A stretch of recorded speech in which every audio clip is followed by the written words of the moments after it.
There is a strange belief that has infected every age, though it wears different clothing in each generation, which is the belief that a man must know everything happening around him if he wishes to remain powerful. Yet I have lived among senators who whispered endlessly of scandals, generals who obsessed over rumors from distant provinces, and citizens who treated every fresh piece of gossip as though the fate of Rome depended upon it.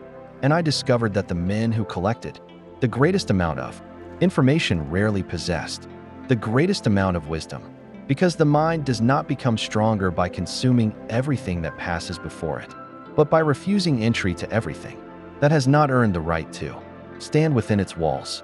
What many call ignorance is often weakness, but there exists another form of ignorance that is neither fear nor blindness, for it is a deliberate discipline, a conscious decision to leave the door closed against the endless parade of distractions that beg for your attention while offering nothing worthy in return. And it is this discipline that quietly transforms an ordinary man into one whose mind cannot be conquered. Law 1. The fortress that must never fall.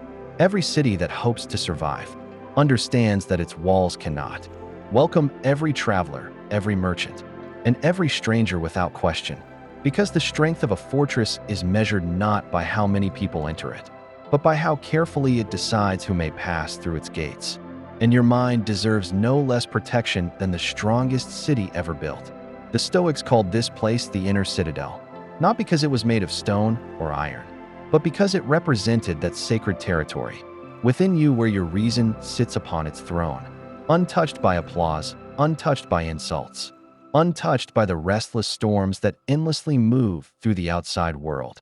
And once this fortress is breached by unnecessary opinions, trivial arguments, and meaningless spectacles, your own judgment slowly loses its authority until you no longer think with your own mind, but merely echo the noise surrounding you.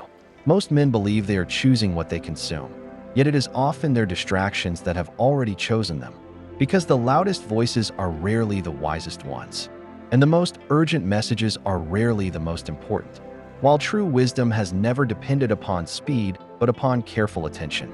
Law 2. The strategy of selective ignorance. There is remarkable strength in learning to say, "This is not my concern," not because you lack compassion or intelligence, but because your peace is too valuable to be exchanged for every passing controversy that demands an emotional response before quietly disappearing tomorrow. Must you know every insult spoken by strangers who will never shape your destiny, every argument unfolding between people whose lives will never intersect with your own, every rumor dressed as breaking news, or every opinion thrown carelessly into the marketplace of public attention where certainty has become rarer than confusion itself? The answer is no, because none of these things improve your character, strengthen your discipline, or prepare your soul to endure hardship with dignity. The greatest thieves of peace rarely arrive carrying weapons, for they come disguised as curiosity, convincing you that one more headline, one more conversation, one more scandal, or one more endless debate deserves your attention, while quietly stealing the only possession that can never be returned once it has been wasted, which is your focused awareness. Selective ignorance, therefore, is not the rejection of knowledge, but the rejection of noise pretending to be knowledge.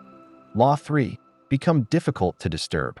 Observe how easily the average person is moved by events that never truly touch his life, because his emotions have become servants to information rather than servants to reason. And every notification, every opinion, every public outrage commands his attention like another emperor demanding obedience. Yet imagine the freedom possessed by the man whose mind refuses such commands, who hears only what deserves to be heard, who thinks only about what lies within his control, and who allows countless distractions to die at the gates of his consciousness without ever granting them an audience. Such a man appears mysterious to the world because he does not react when others expect outrage. He does not panic when others predict disaster, and he does not chase every fashionable belief merely because the crowd has declared it important. For his calmness is not indifference, but discipline, refined through constant practice. This is how a mind becomes untouchable, not by building thicker skin against every insult, but by refusing to collect insults. that never deserved space within memory in the first place. Law 4. The Emperor's Final Reflection. As I wrote these thoughts during the quiet hours before dawn, while the burdens of an empire weighted beyond my chamber, I reminded myself that Rome could demand my decisions, my courage, and my labor, but it could never demand the surrender of my inner peace unless I willingly offered it. And that same truth belongs to you today regardless of the century into which you were born. Guard your inner citadel with unwavering discipline, not because the world lacks beauty, but because beauty can only be appreciated by a mind that has not been exhausted by endless trivialities. And remember that every unnecessary thought you refuse to entertain leaves greater strength available for the duties that truly belong to you.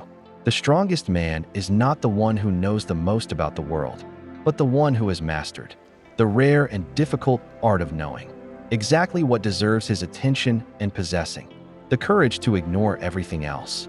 For when your mind no longer opens its gates to every passing distraction, you will discover a freedom that no emperor can grant, no enemy can steal, and no passing age can ever destroy.